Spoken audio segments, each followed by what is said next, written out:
Welcome to Manny's TV Talk, where we will talk about all of our favorite reality TV shows and news surrounding them. Grab a snack, a drink, and get comfortable because this starts now.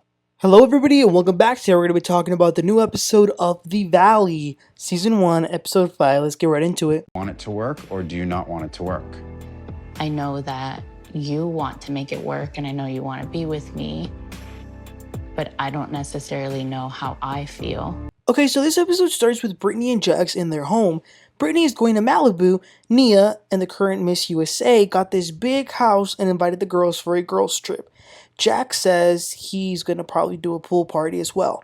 We also see Michelle packing for this little get-together, but even as she's packing and asking about clothes or the shoes or whatever, it's just horrible to see how they talk to each other even over something so simple and dumb. We see Kristen and Luke. They're hoping that their little romantic date turns into a moment to conceive.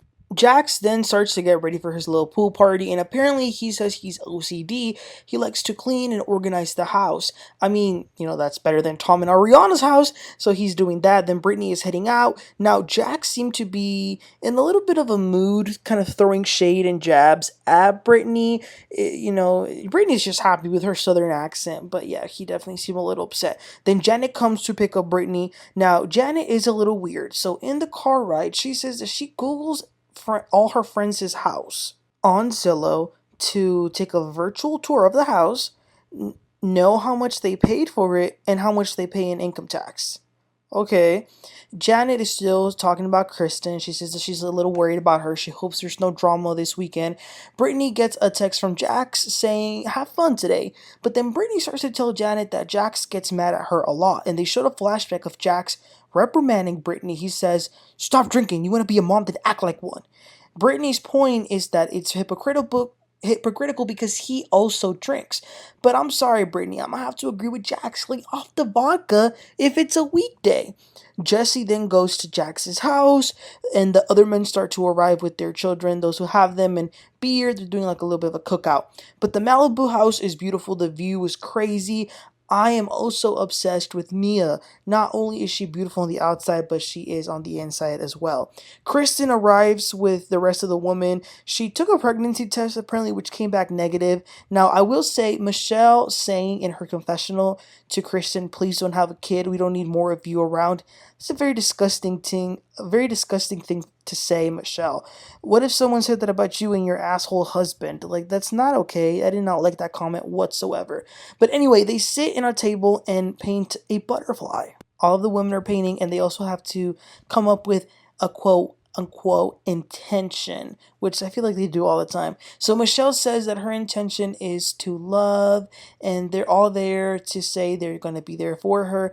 Kristen says that her intention is peace. She says she would like for everyone there to have peace. She says that she also wants him to be empathetic because she's an empath. She feels everyone else's feeling, according to her.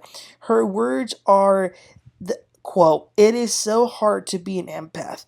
Child, the editors showed Kristen Doute's worst moments on Vanderpump Rules after she said that.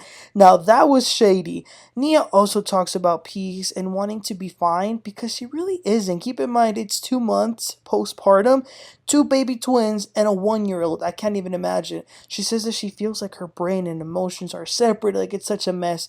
It got very emotional. We see the guys hanging out. Then, by the way, Danny didn't go because the AC broke, so it's a mess. Jesse says that the little girl behaves better when she's with him versus with Michelle. Then Jax wants to know about therapy, so he asks how that's going. And Jesse says that it's going horrible because Michelle kind of lashes out. He then reveals that some time ago he found out that Michelle applied to get an apartment and move out, but they decided to make it work. Jesse then jokes that, maybe if he got a 6-pack, she would be attracted to him again. Then Jack sort of reveals that Michelle hangs out with a man. Now, they bleeped out this man's name, but apparently he's like a famous director or actor or something. And apparently she spends like 8 to 9 hours a day with him. Now, Jesse claims that he's secure and that he trusts that Michelle's not going to do anything. But that's kind of ridiculous. I mean, unless Jesse is also doing something on the side too, I don't know what man's going to be okay with his wife doing that. Now, here's the thing, y'all. You could see in some of these men's faces that they know something. Jax definitely knows something, and Luke says he definitely knows something as well. They just don't want to say it. Oh my gosh. So going back to the girls, when they're done painting their little butterflies and stuff, there's a conversation between Brittany and Michelle. So Michelle says that she is more unhappy than she is happy in her current situation. When her daughter was born, it was the pandemic, so Jesse was able to help a lot. But when everything started to open up again, he sort of left. She says 3 years is a long time for us not to be able to get back on track. She says that she doesn't think they can make it work, and she's thinking about leaving again. Too much fighting, they never smile, it is a mess. A little later, the girls then get ready for game night. Now, y'all know these games always get a little messy on these shows, but this one was actually pretty cool. They play like a Jenga thing, but each block has a question or dare that they themselves wrote. So they begin to play that. Brittany got one that said, "What's your most embarrassing date?" And apparently, one day she had to use the bathroom and did it in the water. She pooped on the ocean. Ugh. Then Michelle says that she doesn't even use the bathroom when she's around her husband. Then a question asks, "When was the last time you had sex?" And Janet said that for her it was Saturday night.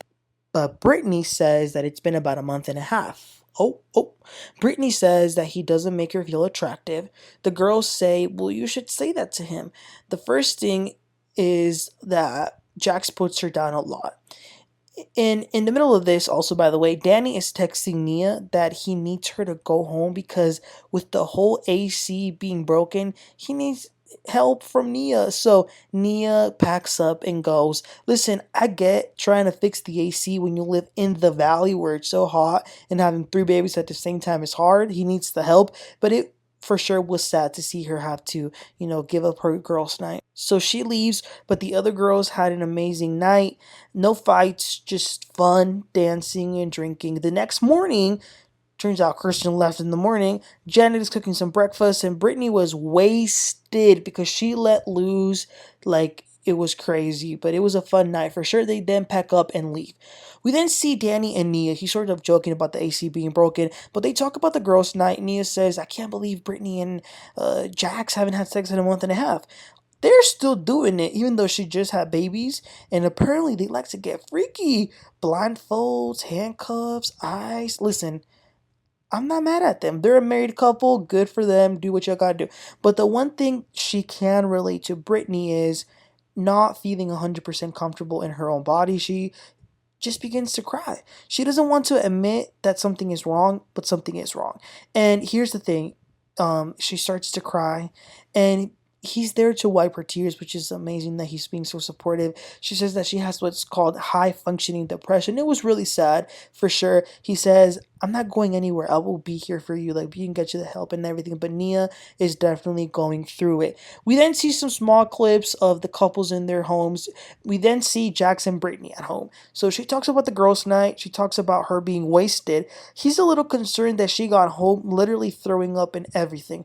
Brittany says, "Well, you said I could have fun." And Jax says, "Why can't you just have like a couple drinks? Why you gotta get so freaking wasted?" Brittany says, "Well, you do the same." And Jax says, "No, I don't. I get home early." Listen, as annoying as Jax is, I do think this is a genuine concern because alcoholism is like real, and he probably doesn't want that to happen to her. Brittany brings up the stuff that Michelle said to her and how bad it is, but she also says that she revealed to them that they haven't had sex in over a month. She says that Jax could definitely make her feel sexier or something. She needs words of affirmation, stuff like that. He says yes, but he's very stressed sometimes. He just wants to get home, lay down and sleep. He opens up about feeling very stressed lately. He says that he felt very stressed when he had nothing, and now that he has quite a bit, that's great, but he also still feels stressful about, being responsible for all of that. But they do agree on making more time for sexy time. Then the last scene is Michelle and Jesse, another miserable scene. So they talk about the girls' night, the guys' night. Jesse tells her that he did talk about their therapy to them. They asked, so he just threw it all out there. She says that the girls opened up as well, and she did as well personally by telling some things to Brittany that she has never said before. For example, she's not happy, she doesn't know what to do, and she is honestly unhappy as a person. Now, Jesse is trying to actually make this marriage work. But it looks like Michelle is the one that wants to throw in the towel. He even gets emotional and says that he wants them to be a team. He says, I want us to work. I want us to be a team and raise our daughter. In this moment, for the first time, I saw some emotion from Jesse, and Michelle was coming across very cold. Now, again, I'm just talking about this scene in particular. But yeah, she says, I'm going to try, but I'm not promising anything. Wow. So, very good episode. Again, I'm liking the dynamics of getting to know these people. Very sad conversations, but also very real that they're having these conversations as married couples of, what they're lacking of, what they need, and what they can improve on. You guys, the preview of next week, shoo, oh my lord, it looks like it's going to be explosive, so I can't wait for that. But y'all, let me know what y'all thought about this episode. Do y'all agree that Brittany's drinking is a concern? Let me know. Also, let me know what you think about Jesse and Michelle. Just anything you want to tell me. Please don't forget to like and subscribe, and I'll catch y'all next time. Y'all have a great one. Bye.